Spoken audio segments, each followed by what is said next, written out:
අද අපි කතා කරන්න යන්නේ තප්පරෙන් තප්පරේ ඔයාගේ හුස්ම හිර කරන ලෝකයක් බය කරපු The Wave සුපිරිම ෆිල්ම් එකක් ගැන. වීඩියෝ එකට ලයික් එකක් දාලා දැම්ම සෙට් වෙන්න. කතාව පටන් ගන්නේ නෝර්වේ රටේ තියෙන ගෙයිරෑන්ඩ් කියන අතිශය සුන්දර සංචාරක ගම්මානයේ. මේ ගම වට වෙලා තියෙන්නේ දැවැන්ත කඳු වැටිවල් වලින්. අපේ කතාවේ ප්‍රධාන චරිතය තමයි ක්‍රිස්ටියන් කියන්නේ. එයා දක්ෂ භූවිද්‍යාඥයෙක්. ක්‍රිස්ටියන් තමන්ගේ බිරිඳ ඊඩන් දරුවෝ දෙන්නා වෙන සෝන්ඩ්‍රේ සහ ජූලියා එක්ක මේ ගමේ ඉඳන් වෙනත් නගරයකට පදිංචියට යන්න තමයි ලෑස්ති වෙන්නේ. අද තමයි ක්‍රිස්ටියන් මේ ගමේ ඉන්න අවසාන දවස. මේ ගමේ තියෙන භූවිද්‍යා මධ්‍යස්ථානයේ තමයි ක්‍රිස්ටියන් වැඩ කරන්නේ.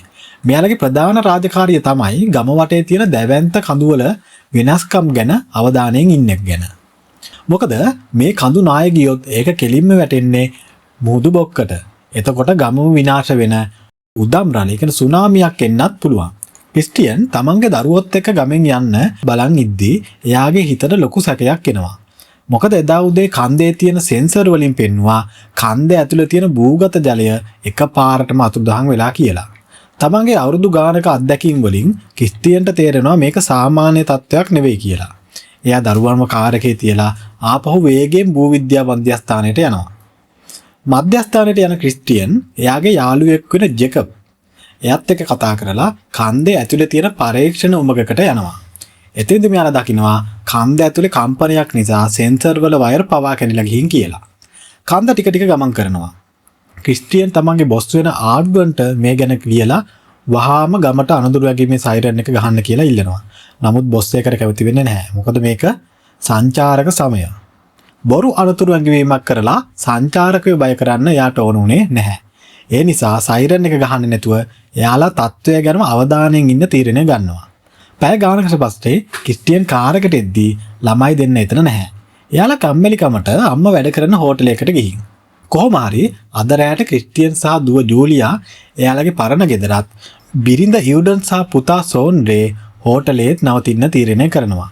මේ වෙලාවේ ලොකු පුතා සෝන්ඩ්‍රේ එයාගේ හෙඩ්සෙට් එකක් දාගෙන සින්දු අහන ගමන් තමයි ආතල් එකේ මේ හෝටලයට වෙලා ඉන්නවා. එයා ඉන්නේ හෝටලේ භූගත මහලට වෙලා. එයා දන්නේ නැහැ එයා යන්නේ කෙලින්ම මරණයේ කටට කියලා. දැන් රැ වෙලා භූවිද්‍යා මධ්‍යස්ථානයේ ඉන්න ජෙකබ් සහ ආඩ්වර්ඩ් ආයෙමත් කන්දේ උමකට යනවා.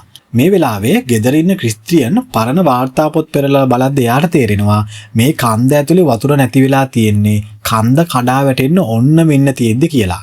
එයාට තේරෙනවා විනාශය අත ළඟ කියලා.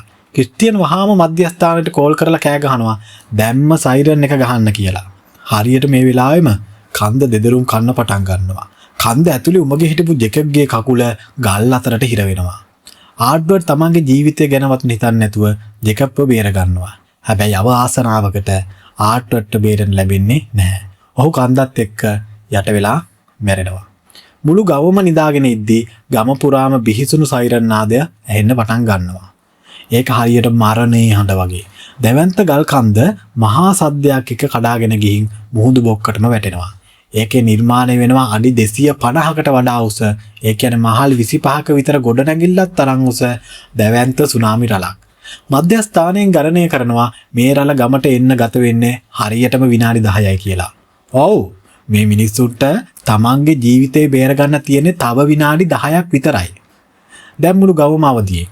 හැමෝම ජීවිතේ බේර ගන්න කඳු මුදුනට දුවනවා. හෝටලේ ඉන්න ක්‍රිස්ටියන්ගේ බිරිඳ ඊඩන් ඉක්මනට හෝටලේ හිටපු අයව බස් එකකට නංගලා කන්ද උඩට යවන්න ලෑස්ති කරනවා.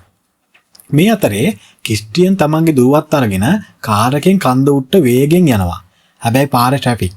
මිනිස්සු පාරවල් බ්ලොක් කරගෙන තමන් ඉන්න උස ප්‍රමාණය මදි කියලා තේරෙන ක්‍රිස්ටියන් දුවත් අරගෙන කාර් එකෙන් බැහැලා කන්ද උඩට දුවනවා.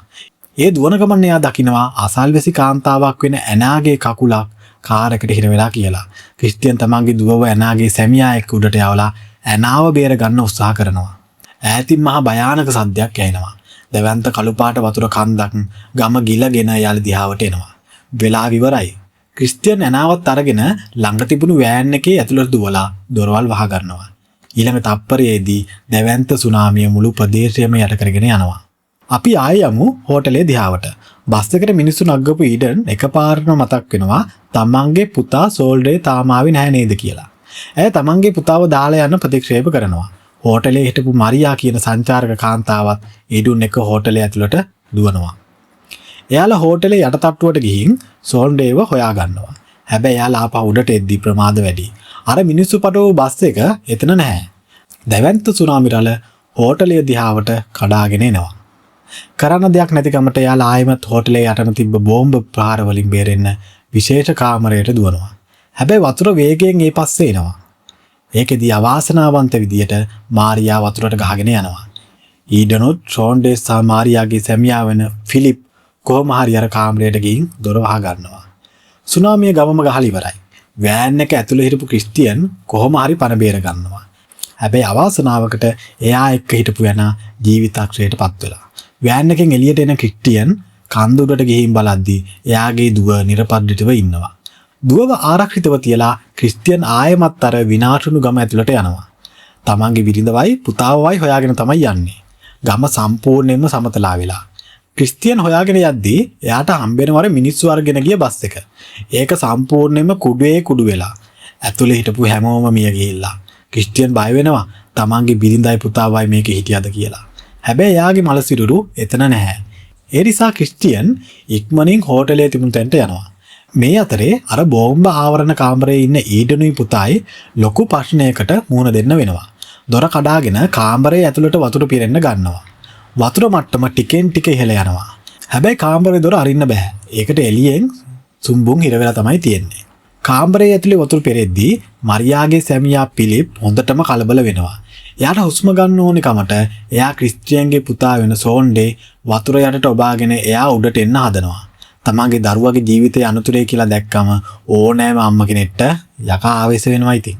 ඊඩුම් තමන්ගේ දරුවා බේර ගන්න වෙන කරන්නම දෙයක් නැති තැන පිලිප් වතුර යටට ඔබාගෙන ඉන්නවා ඔහු විය යනකම්. ඒක ඇඟ කිලිපොලාගෙන යන දර්ශනයක්. ක්‍රිස්ටියන් හෝටලේ ඇතුළට එනවා. එයාට දකින්න ලැබෙන්නේ වතුරෙන් පිරුණු සුම්බුන් ගොඩක් විතරයි. එයා දකිනවා වතුර උඩ පාවෙනවා තමන්ගේ පුතාගේ බෑග් එක. ක්‍රිස්ටියන්ට හිතා ගන්න බැරි වෙනවා. එයා හිතන්නේ තමන්ගේ ආදරණීය බිරිඳයි පුතයි දෙන්නම මේ වතුරට බිලි වෙලා කියලා.